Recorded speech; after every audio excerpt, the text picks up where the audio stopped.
Recording in progress. All right, good evening, everyone. Welcome to the Crystal City Council meeting. At this time, let's do roll call. Councilmember Ibo. Here. Councilmember Kamish. Here. Councilmember Kaiser. Here. Councilmember Onessa Rosen. Here. Mayor Adams. Here. Councilmember Budashevsky. Here. Councilmember Cummings. Here. We have a quorum. All right, let's rise for the Pledge of Allegiance. I pledge allegiance to the flag of the United States of America and to the republic for which it stands, one nation, under God, indivisible, with liberty and justice for all. All right, we have an agenda before us, looking for a motion to approve that agenda. John, go ahead. So moved. All right, looking for a second. Therese? I'll second that. All right, all members in favor, please say aye. Aye. Opposed, say nay. Motion carries.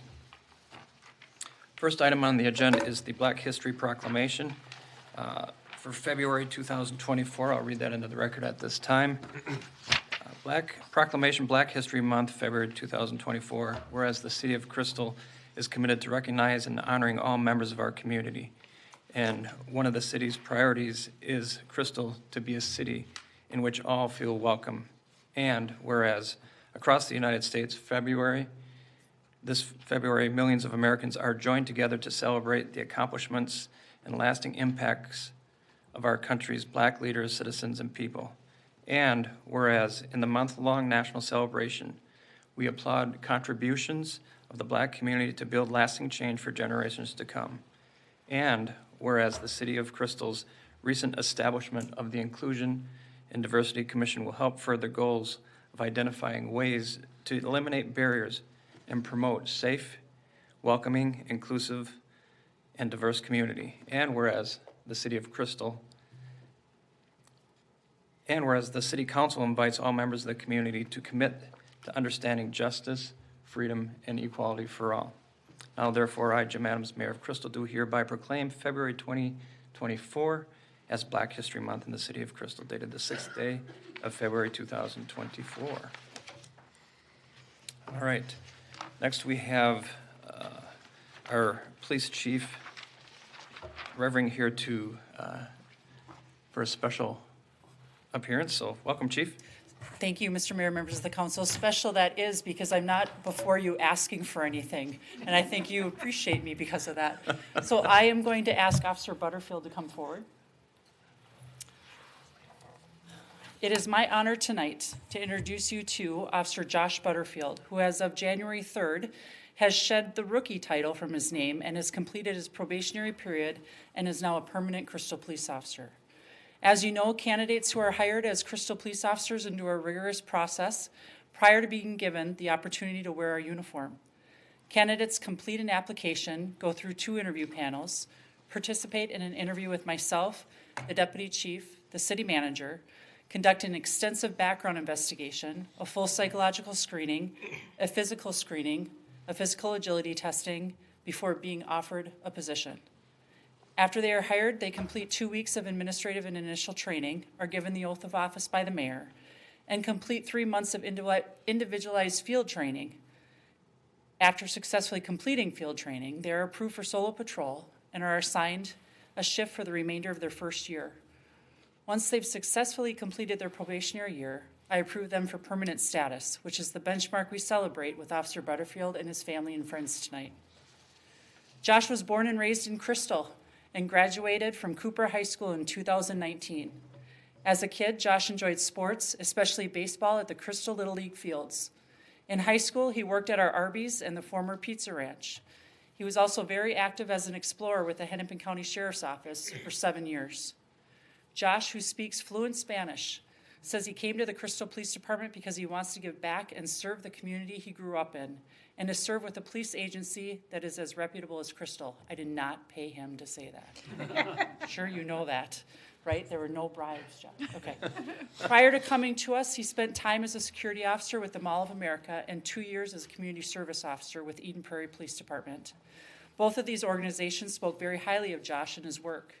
He obtained an associate's degree in law enforcement from North Hennepin Community College and completed his law enforcement skills program at Hennepin Tech in June of 2022. Josh accepted a position as a state trooper with the Minnesota State Patrol and started their cadet academy at Fort Ripley.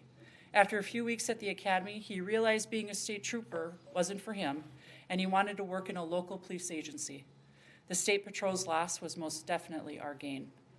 Josh applied for the police officer position with Crystal PD in the fall and endured our rigorous hiring process prior to being hired here.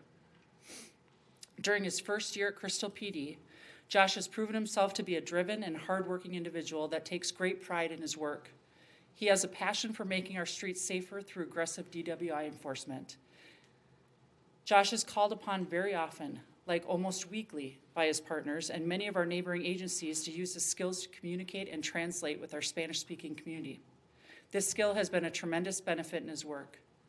Josh currently lives in the south suburbs and enjoys exercising, martial arts, drawing, Spanish culture, hiking, and photography in his free time. Please join us in officially welcoming Officer Josh Butterfield to the Crystal Police Department.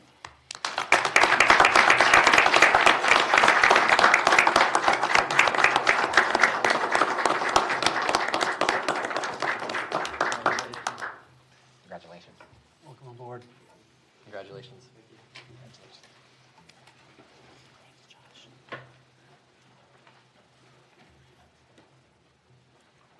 Mr. Mayor? Yes. If you are okay, I'm guessing that his friends and family really don't want to stay here for the rest of the council meeting. You guys are missing a good one. I'm sorry. Yes, you're welcome to leave. Thank you very much. Yes. And again, thank you for allowing us to be here. And to Josh's family and friends, we really appreciate you allowing him to work here. So thank you. Yeah, thank you.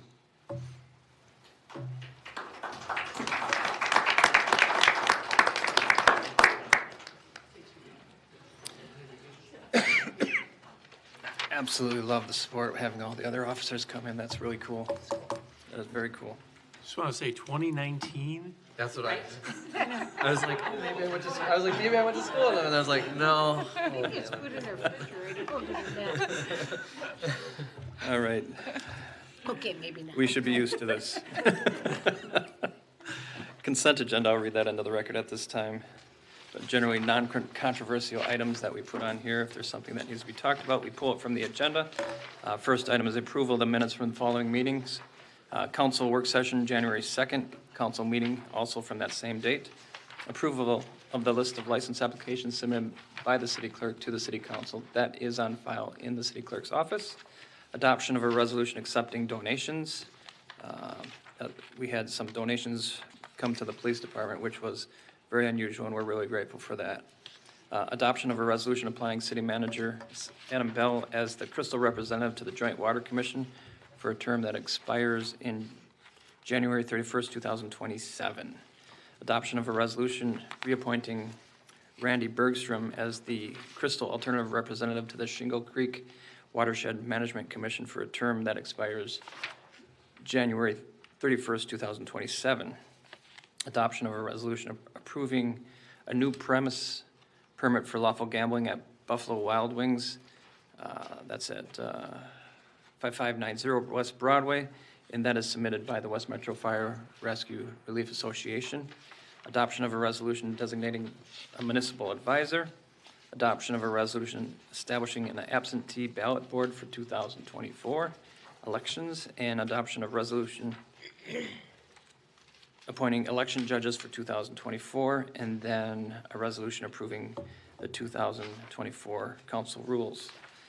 Looking for a motion on this item. Therese, I'll make a motion to approve the consent agenda. looking for a second. Tracy? I will second. All members in favor, please say aye. Aye. Opposed, say nay. Motion carries. Open forum. Open forum is a time where we allow citizens to come in and talk to us directly.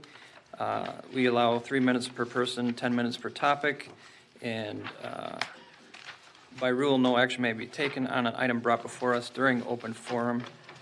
The council may place those on future agendas, however, in a subsequent meeting. So at this time, we do have one person wishing to speak. It's Jeff Guest.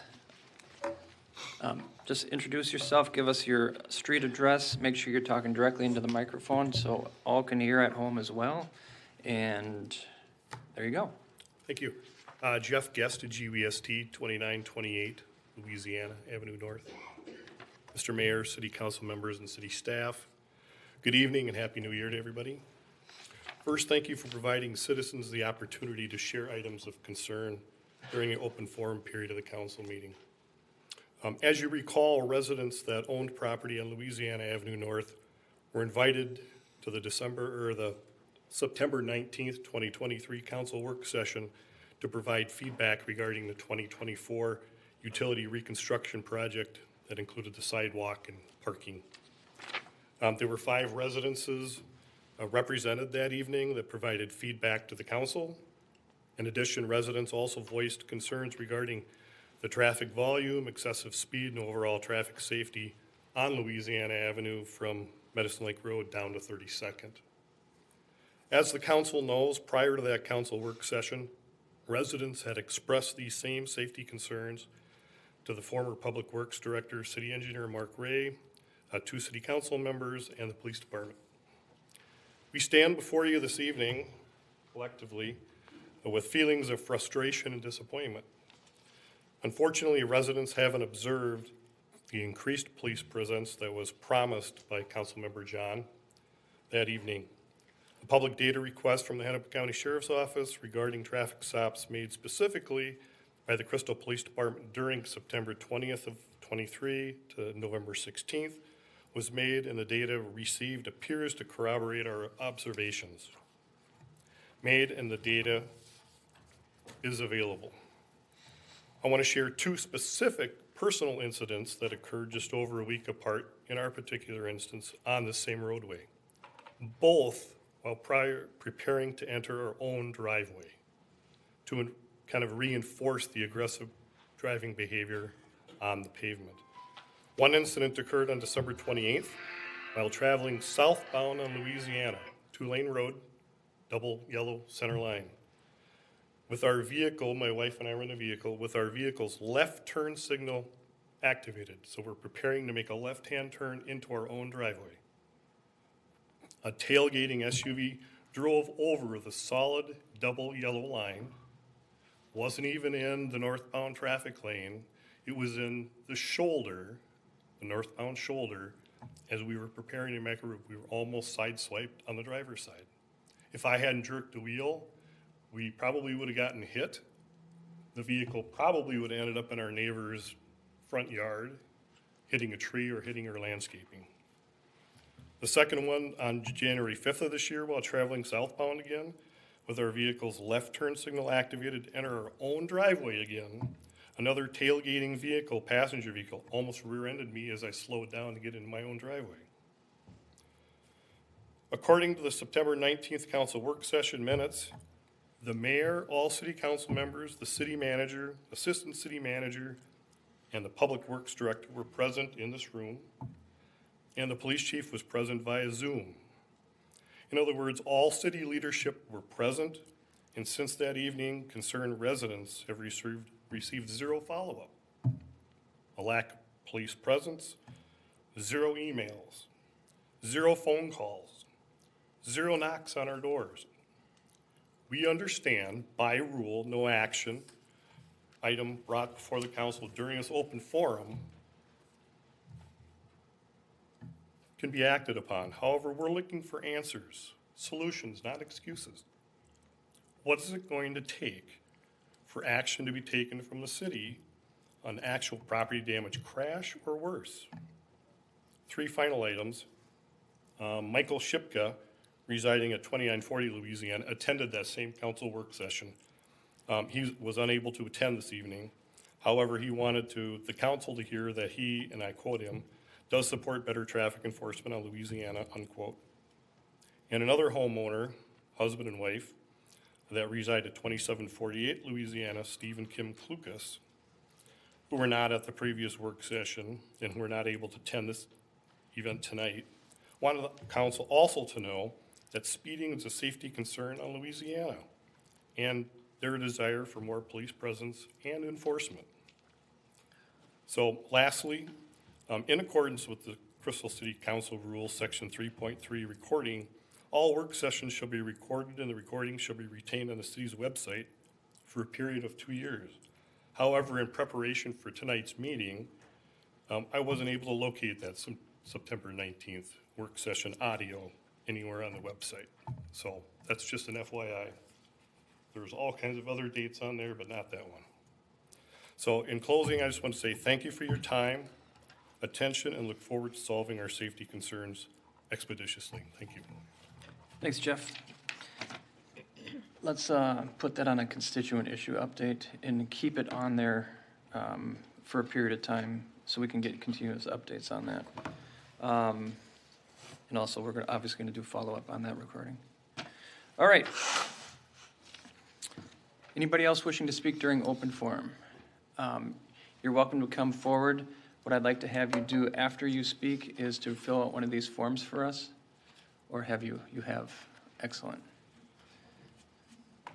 Hi, Benita Brzezinski, live on Louisiana. Thank All you. I have to say is if any one of you lived on that road, you'd be frickin' pissed. My neighbor lives on the corner of 32nd, and they're planning on moving because they just had a child. Our lives were put in danger when you built up that road to make it a 10-ton road. For what? If it happened to you, you would be so angry. And we all live on the east side of the road. So when the wind is blowing out of the west, all that traffic, all that exhaust comes in the house. You can't have your windows open. And when I moved there in 1977, it was a one-sided road because New Hope hadn't even developed it. So what did New Hope do? They got their 10-ton road so they could have increased tax revenue from the light industry, but they screwed us over. I have to pay for that, for them, not for me, for their road, for their 10-ton road, and there's no reason for it. It could come easily off 32nd, go right alongside, and in front of a process display, they've got a whole acre or 3 acres of grass and have access into that light industry and avoid and make our rural or our city residential street nice, safe, and quiet. Besides that, there's this manhole that's right alongside my house. The semis hit it. My house is cracking in half. I begged, pleaded to them to level it off, to fix it, because I've got cracks all in my house. It would be so loud, it rattled stuff on the wall. I moved there, it was a beautiful neighborhood, beautiful. And I don't know why we have to have a terrible place. You'd never want to buy a house on that road. Come and spend a day, and you'd hate it. It's not a desirable location. Home values went down. And why? Why did I have to pay for that? I'm not happy. I've lived there, however, 40 years and had to suffer through all of that. And the speed, you hear them just hammer it down and right up that hill. It's really a fun place to run your car. And literally, why can't we put this whole road construction on hold? I'll be happy. And look at alternate ways for New Hope to be satisfied. New Hope comes off 32nd. Let New Hope fix it, not Crystal. Why should Crystal have to suffer? And you walk that road, you know how terrible it is, how the traffic. You wouldn't want to have your house there. You wouldn't want to have that road in front of your house. Okay, we're at 3 minutes. Thank you. Yep, thank you. Thank you, Benita. Anyone else wishing to speak during open forum? Anyone else? All right, with that, I'm going to close open forum. Next, we have a public hearing. The purpose of this public hearing is to receive comment and council consideration of a new off-sale liquor license for Vang Cheng LLC, doing business as Liquor Barrel Wine and Spirits, located at 5628 West Broadway. Chrissy is here to address the council. Our city clerk. Welcome, Chrissy. Thank you, Mr. Mayor and Council. Good evening. Mr. Chang He has applied for a new off-sale liquor license on behalf of Vang Cheng LLC to do business as Liquor Barrel Wine and Spirits at 5628 West Broadway. Staff has reviewed the license application materials, and a background check was completed by the police department. A hearing notice was published in the January 5th Star Tribune, as well as on Nextdoor. No correspondence has been received in regards to the proposed new license. Mr. Herr is in attendance of tonight's meeting to address the council and answer any questions that you might have. And staff is recommending approval of the license. All right, thank you. Any questions for Chrissy on this one? Yeah, go So ahead. this is just a transfer of the existing ownership to a new, or, because obviously there's a liquor store then, okay. Councilmember, I vote yes, it's Okay. a new ownership Okay. change. All right, any more questions for Chrissy? Seeing none, at this time, I'll open the public hearing for testimony. Is there anyone wishing to speak or give testimony during this public hearing on this issue? Seeing no one approach, I'll close the public hearing. At this time, would you be willing to come forward and to the podium? Mr. Herr? Yeah. Yep, Mr. Herr. Hi, welcome. Usually we have some more questions for you. I mean, the stuff coming from staff, it's pretty routine. But we always like to ask some questions and clarifications on something, and I'm assuming you're ready. Sure. All right.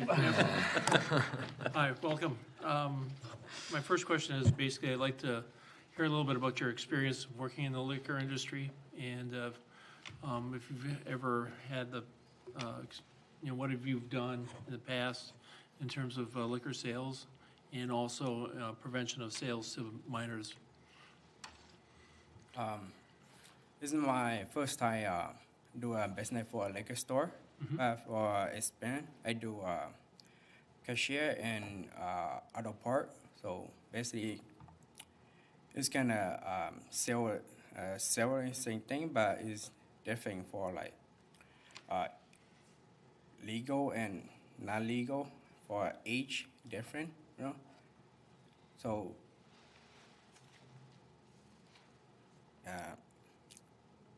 is I think is for my experience not for liquor store, but it's for like for most of my experience is sell part for auto part, and for liquor store is my first time, so I'm not sure if you guys think that it's gonna be the same or different, but for me is sell but only different. For me is a legal and not legal for underage and overage, over 21, so we can buy liquor store. So that's what I understand for legal and illegal to buy liquor stuff. So our council here is responsible for dealing with civil penalties if underage people are served at any liquor store or bar in our jurisdiction, which is Crystal. So the questions that we're most concerned about is how are you going to handle making sure that nobody or none of your employees serve anybody underage. We're looking for the types of policies you're putting in place, if you're using any technology to help you with that sort of thing. Oh, yeah. Could you comment on that? Yes, for me, I've been with my like close relative.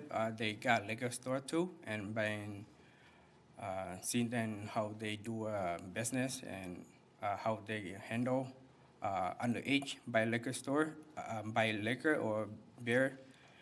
By how they handle is for me, I'm gonna be checking ID and asking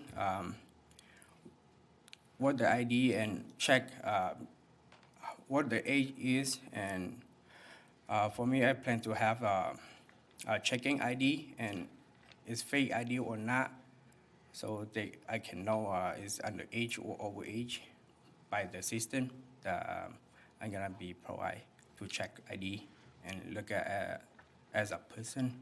Okay, so you have a machine that you're literally going to scan the license through, so it'll tell you whether they're of age or not? Yes, also is tell me is a fake ID or not too. Okay, nice. Follow-up questions?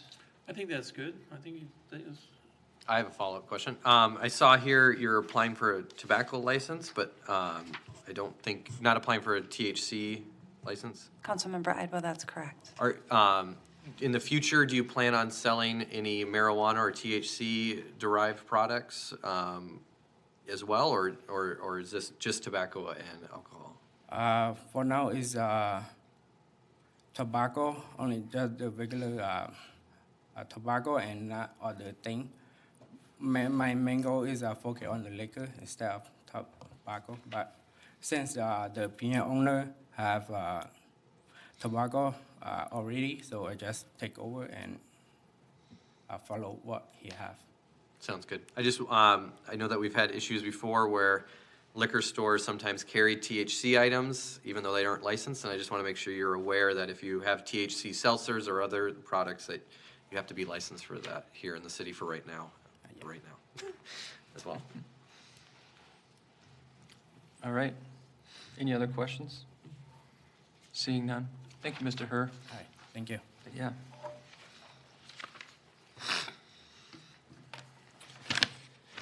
All right, looking for a motion on this one. John? make a motion to approve the off-sale liquor license for Ven Chang LLC doing business as Liquor Barrel Wine and Spirits located at 5628 West Broadway. All right, David? I'll second that. All right. All members in favor, please say aye. Aye. Opposed, say nay. Motion carries. Congratulations, Mr. Herr. Thank you. We hope not to see you ever again in relationship to your license. So good luck with your business and welcome to doing business in Crystal. So thank you. And we'll be talking to you probably about tobacco soon, so very good. All right. Lost my place. There it is. Next is, council will consider disbursements of $25,000 or greater. I will read those into the record at this time. Health Partners for January health insurance premiums is $134,871. The BCWMC for Bassett Creek Watershed Management Commission dues for 2024 is $33,280. Joint Water Commission for Golden Valley is November water charges, $144,664. HCM Architects for Aquatic Center design cost, $31,031. MinPair for employee city and city required contributions for pay date 1/5/2024 is $67,994. Total disbursements of $25,000 or greater is $411,841.49. Questions on any of these items from the council? Go ahead, Tracy. On the aquatic center design cost, is that just for the pool, or is that for the pool and the building, or what does that entail? Councilmember, HCM is just the building part of the project. Okay, thanks. Okay, any other questions related to any of these items? Just a comment, it's a light month. It's kind of nice. Yeah. I still have a hard time looking at that as a light month. Well, Right, compared to normal, I get it. Forrest, did you have something? I was just gonna say it's light because Logis isn't on there. The first meeting. The first meeting? Yeah, it was in the last meeting. Just a reminder to everybody who's talking, make sure you guys are into the microphone so people can hear you at home, and it's even for the people who are here. Sometimes it's hard to hear us, so let's try to make sure we're projecting a little bit. All right, looking for a motion on this item. Therese? I will make a motion to approve expenditures over 25,000. All right, thank you. Looking for a second. Taji? I'd like to second that. All right, all members in favor, please say aye. Aye. Opposed, say nay. Motion carries. All right.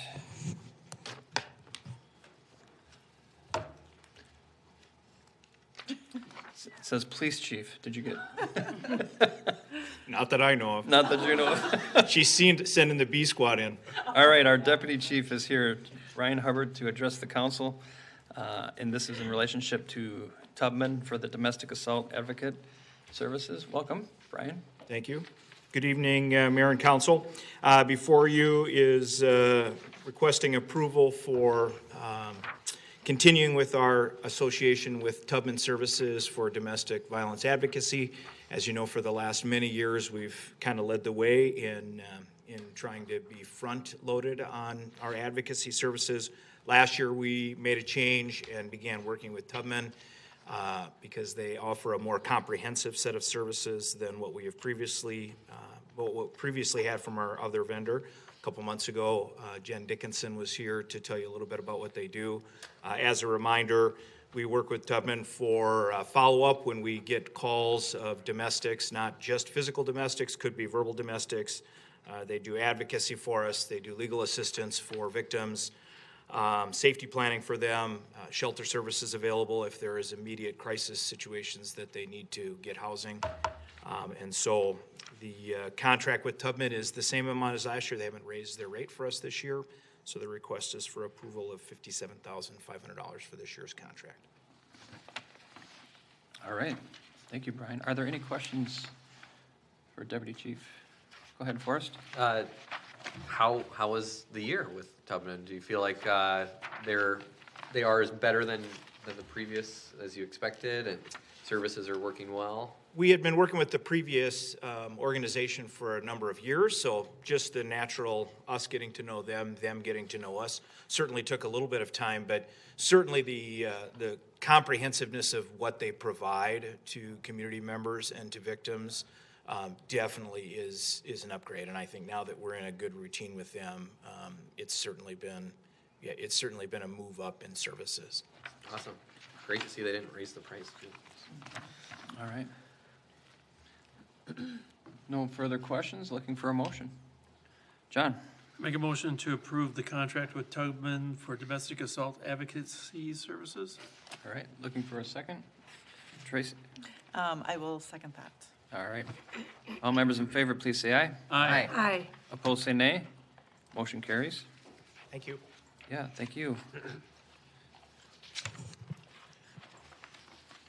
Police Chief Stephanie Revering is here to address the council, and this one is in relationship to a vehicle purchase. Thank you, Welcome, Mayor, Chief. members. Thank you, Mayor, members of the council, and Deputy Chief Hubbard is far not the B squad. I just want to does that make sense? Far not the B squad? Well, you know what I mean. He's definitely not the beast. Thank you. Yeah, Thank you. we knew Anything that. I am, clearly. Okay, so I'm here before you, not to talk about the replacement of the SWAT vehicle, because I'm going to bring you somebody who is much better equipped to do that, and that is Lieutenant Pete Underthun. If you haven't met Pete before, I'm not sure you know that he actually is the assistant team commander of our West Metro SWAT team. So I'm going to bring him forward to have him talk to you about this, and then if you have any questions, I'll be right behind him. All right. Mr. Mayor, members of the council, thanks for having me tonight. I'm going to try and be brief here. Just talking about the vehicle that we currently have, you see on your screen here. We have a Ford ambulance. It's 1999. We got it in 2005. It served an entire life with North Memorial as a paramedic right prior to us getting it. It was a very cheap option for us at the time. I believe it was $1 or $2 to take this vehicle from them, and then we spent some outfitting costs on it. You can see it here. We've used it for our SWAT team for since 2005, and it's served us well, but of course it is 24 years old. It's got over 200,000 miles on it. We're putting about 2 quarts of oil in it every 3 to 4 months, which is a big concern of mine. The AC unit continues to fail. We have to get it redone about every 2 years, so with a vehicle this old, we're paying a lot of upkeep costs on it. You can see it's starting to get rusty. I've been hitting the doors with some spray paint just to try and keep it looking decent. The one thing about this vehicle in modern SWAT and policing is it doesn't offer any ballistic protection capabilities.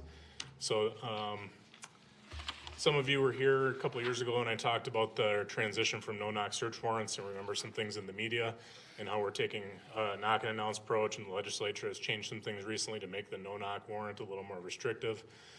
With those increased demands on the SWAT team, it comes with some increased necessary equipment. So the type of vehicle that we're proposing tonight is a ballistically protected vehicle. Ballistically protected vehicle, or an armored rescue vehicle as it's referred to in the SWAT nomenclature, is a de-escalation tool for us. It allows us to get up close into a scene and negotiate with people from a ballistically protected platform.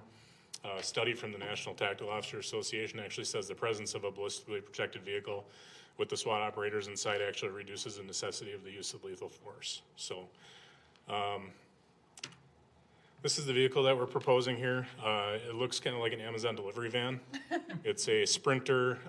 Mercedes also makes a version of it too, but this is obviously the more cost-effective version made by Ford. So this is fully ballistically protected. It'll take multiple rounds from a high-powered rifle or a handgun. It's also explosive protected.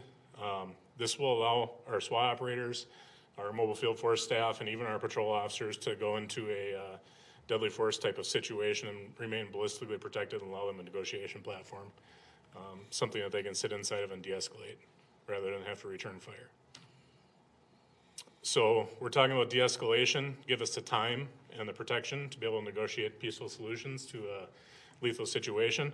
We can use this to rescue civilians from those situations. One of the first things we do on a SWAT call out is evacuate the neighbors. We can drive these right up to somebody's house and load somebody in and drive them away from the situation, keeping them safe. It's also, as I said before, going to hopefully reduce the necessity of using lethal force in a situation where we're facing an armed adversary. You've seen some other armored vehicles before. This one's pretty low profile. You can drive this through town and not create a stir, but it also gives us the exact same level of protection, four-wheel drive, ability to use in summer and winter environments. So we're anticipating using this on high-risk search warrants, so individuals that we're doing search warrants that are either violent or we know them to be armed, tracking and apprehending violent criminals. Mobile Field Force, which is our unit that responds to riots, would be using this as a transport vehicle. And then I plan on training the entire police department on using this vehicle if they're on a call that ends up being an armed individual. They can come back to the police department and drive this vehicle up and be able to negotiate from the vehicle and contain a situation. Does anybody have any questions for me? Ma'am, you stay there. I'm going to go over here.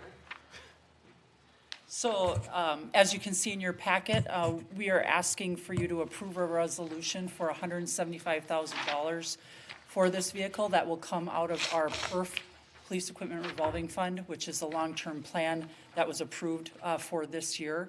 And when you're going to say to me, holy crap, $175,000, that's exactly what I said, right? However, keep in mind, this is again, fully protected ballistic vehicle, which is where a lot of the costs come in, but also because of the fact that it houses quite a number of people and equipment in it, it just is a costly vehicle. That will last us for 24, 25 years, right? We had the ambulance that long. You would think we'd be able to have this one that long. So any questions for Lieutenant Underthun or myself? Is that in the long-term plan? No. Yeah. It'll be in the long-term plan in 24 years to 24 replace years, it again. Yeah. That's another way of saying I'm holding you to it.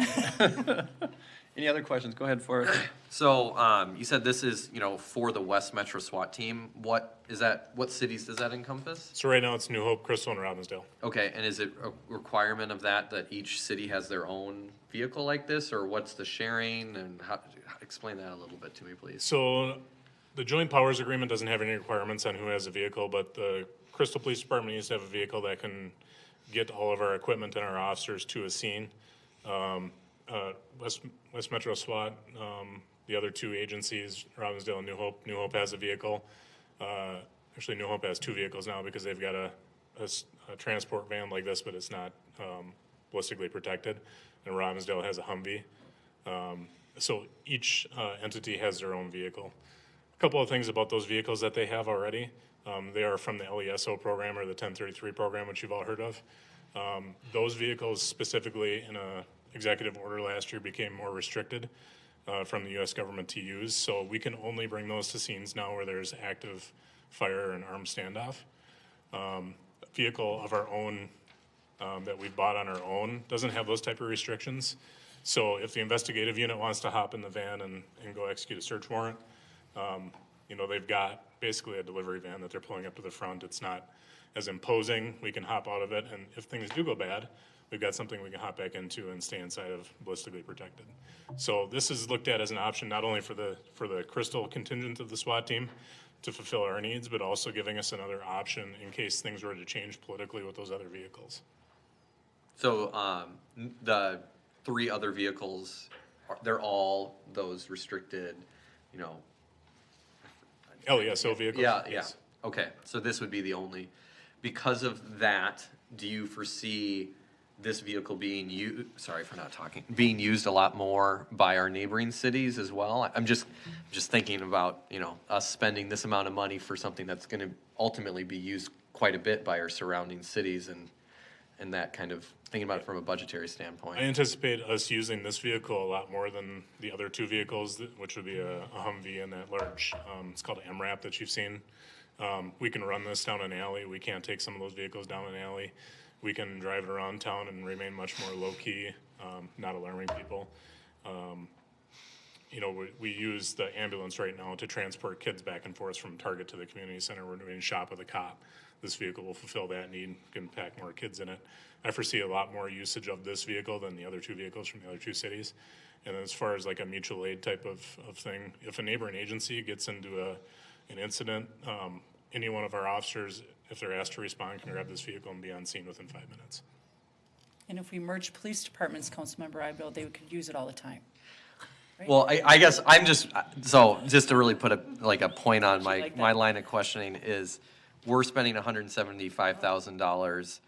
A New Hope isn't, but chances are, because this is the only vehicle of its class among the 3, the other cities are probably going to be getting a lot of value from our tax base. I'm just putting a point on that. Well, but remember, because we're a joint SWAT team, right? We also utilize the Humvee and we utilize their MRAP. Right, but I just heard, you know, this is going to be the big, you know, because of its class. Yeah. Its It's definitely good, in our opinion, a better utilized vehicle. We will definitely utilize this vehicle more, but we do, as a group, utilize those 2. We benefit from those vehicles as well. Yeah, if the council has 2 minutes, I can give you a brief situation where we could have used this. I think it was 2 or 3 weeks ago. We had an individual who was armed and suicidal, and they were walking through the neighborhood just south of Bass Lake Road and east of 81, walking in circles. And one of the tactics that we use is containment. So we want to contain this, and then we want to introduce a negotiator to the situation. And key in containing one of those situations, having these vehicles ready to go and on scene within the first 10 minutes so that we can put a negotiator in it and have a dialogue. This case, the person did a couple laps, and then another agency was able to bring their vehicle down. So it took about, I would say, 10 minutes before they were able to contain and then establish a negotiation platform. So, All right. thank you. Any other questions? I just have a weird question. So with it being ballistically protected, I'm assuming it's obviously really thick glass, and you're saying you're driving up to an individual and you're able to communicate. Like, how do you communicate with the individual? So a few of the tactics that we use, this will have a public address system. So, and then we also employ what's called a throw phone. So we've got a phone that's in a box that can do video capabilities and listening capabilities, and we can also just have a 2-way conversation. So what we do is we drive this vehicle up, we'd give our announcements over the public address system, and we'd throw the box with the phone out there, and we'd establish a negotiation that way. Okay. And the thing we're trying to avoid is a person-to-person contact with an armed individual, because the potential for a lethal force encounter goes up there. Go ahead. One quick question. I'm assuming it'll have, say, police on it, and won't just be a white van. That's kind of up. We like to keep them low-key, because one of the things that we do, if we're doing a high-risk search warrant, we'll establish surveillance ahead of time. you know, it's a lot different if you're driving a huge black vehicle through a neighborhood at, you know, 6, 7, 8 in the morning. Then you can park down the street and surreptitiously go into a place without letting a person who might be armed know that you're on the way, where we would then do our knocking and announcing. So kind of having us have the element of surprise. Yeah, thank you. Yep. But there's nothing saying that we can't get magnets too for when we're using it in a different manner. If we're gonna take it to shop with a cop, or if we're gonna display it at a community event, we can slap the police magnets on, and we can put the City of Crystal patch or the City of Crystal badge on there too. So. All right. Anything else? Thank you. Thank you. Yeah. All right. Looking for a motion on this item. Go ahead, Tracy. I will make a motion approving police equipment revolving fund expenditure for purchase of a Sprinter van to replace the SWAT vehicle. All right, looking for a second. John? I'll second that motion. All right, all members in favor, please say aye. Aye. Opposed, say nay. Motion carries. Thank you. Yeah, thank you.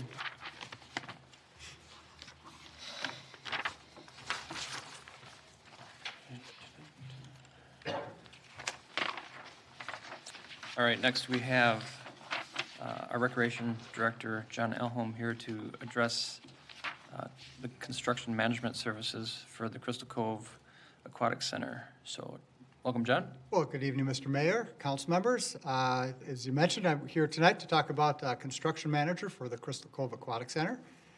As you may recall, last July, we hired consultants to design the pool, U.S. Aquatics to develop the pool plans, and HCM Architects to develop the building plans. Plans have been reviewed by the Park and Recreation Commission as well as the City Council in October. And then in December, a determination to close the Aquatic Center for construction happened here. Construction plans have been progressing. The building plans have been submitted to the city for review. And the pool plans are just about, I think we're going to get the 90% plans next week. So we begin looking forward to how are we going to get the pool built and the building built. And as you may recall, the budget for this, there's capital plan money as well as a legislative appropriation and a Hennepin County Youth Activities Grant. So our recommendation today is to hire Kraus Anderson as a construction manager for the project. So they would assist with gathering and analyzing cost estimates to ensure they are in line with the project budget. So U.S. Aquatics is developing some cost estimates, but they design pools. Kraus Anderson builds things, so they're going to also bring their expertise to the table to make sure that our costs are actually solid before we go out for bid. They will assist with the bidding process and then manage construction of the new facilities according to specifications. So today, we're looking at a pre-construction. They charge $5,000 to work with our architects and U.S. Aquatics to finalize all the plans, go out for bid. And then for construction management, they charge 2% of the bid price. So we don't know that number at this point. We know what the budget is, and we know that we'll be below that. So we'll be coming forward to the council when we award bids with the construction manager contract with them. So tonight, it's really we're looking to approve a resolution entering into an agreement with Kraus Anderson to assist with gathering and analyzing cost estimates, assisting with bidding, and managing construction of the Crystal Cove Aquatic Center facility. And I should add that the city does have experience with Kraus Anderson. They are the ones that were the construction managers on the police station. And then I've also talked to a number of cities that use Kraus Andersons for their larger park projects. So they work with New Brighton, Woodbury, Fridley, I believe. So they have a solid park and recreation unit at Kraus Anderson. All right, go ahead, Forrest. But have they done pools? They have. Okay. Najee. What would we do if we didn't have a construction manager? You'd have staff who know less about building a pool than a lot of things, trying to make sure it happens properly. So I know our staff will sleep a lot better knowing that we have a firm like Kraus Anderson making sure things go smoothly. Go ahead. And then 2% of the construction amount, what's like a ballpark of what that construction amount will be? We've been saying for like 4 to 5 million, so 100,000, Would 120. be about that 2%? Yeah. Okay, thanks. Other questions? If I could just, for the, Mr. Mayor, members of the council, hiring a construction manager, as John noted, for a project of this size, it's fairly standard. Staff's expertise is not in managing construction of facilities. Even our infrastructure projects, we don't have a construction manager like this, but often our consultant engineer firm will manage the project if we're not able to do it. So it's just between the complexity and the amount of time that it would require to dedicate full-time to that. It's typical. All right. Anything else? Looking for a motion then. I can make that motion. John? Make a motion approving a resolution for a construction manager agreement for the Crystal Cove Aquatic Center project. All right, looking for a second. Forrest? Second. All right. All members in favor, please say aye. Aye. Opposed, say nay. Motion carries. All right, thank you, John. Thank you. All right, we do have a few announcements, not many. The city council meeting next one is Tuesday, February 6th at 7 PM in the Crystal Chambers at City Hall. Met Transit in Hennepin County will be holding a community open house to show the latest plans for the Blue Line extension on Thursday, March 7th, and that's from 5 to 8 PM. So that is an open house style meeting, and that's at the Crystal Community Center. Crystal Council meetings and work sessions are open to the public. Current and previous meetings are available for viewing and listening at www.crystalmn.gov, and we will make sure we have a comprehensive list in our history. Any other announcements from council members? Seeing none, I'm looking for a motion. John? Make a motion to adjourn. All right, looking for a second. I'll Therese? second that. All right. All members in favor, please say aye. Aye. Opposed, say nay. Motion carries. We will see you again next month. Recording stopped.